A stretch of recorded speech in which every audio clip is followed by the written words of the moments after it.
Gilles Babinet, vous montez des startups dans le big data et vous êtes par ailleurs représentant de la France auprès de l'Union européenne sur ces questions.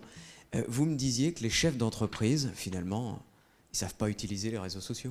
Ce que je disais, c'est que je crois qu'on peut s'inspirer quand même pas mal de Parlez bien près du micro, s'il vous plaît. On peut pas mal s'inspirer de ce qu'il fait aux États-Unis. Et ce que l'on voit, c'est qu'il me semble qu'il y a une sorte de corporate attitude qui est assez définie là-bas.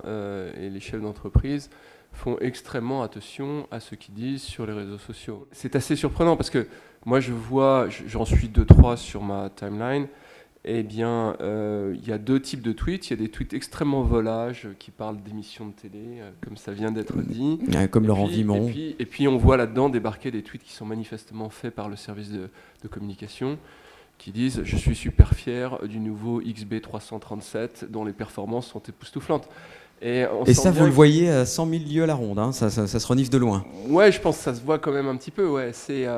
Et je crois que la conclusion qu'on peut en tirer, c'est qu'effectivement, et c'est ce que Laurent vient de dire, ce n'est pas... Moi, je pense que les CEO sont là pour CEOter avant tout, et pas forcément pour passer leur temps sur les réseaux sociaux. Ils peuvent le faire, potentiellement, ça peut être intéressant, mais je crois que ce qu'on attend d'eux, c'est qu'ils managent les entreprises. Même si on a tous des messages, en particulier dans le monde de l'Internet, à faire passer, c'est important de faire connaître sa start-up. Je crois que l'erreur à ne pas commettre, c'est de communiquer pour communiquer.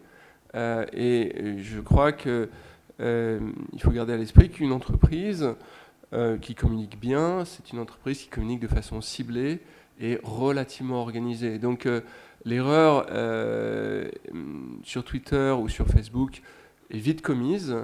Et à ce titre, je pense que il me semblerait dommageable d'inviter systématiquement les patrons à tweeter dans tous les sens et autant que se peut.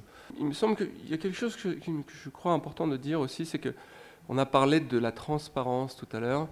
Et moi, je suis un apôtre absolument très radical de la nécessité de transparence. Je crois que le débat n'est pas un débat de transparence, c'est un débat de communication.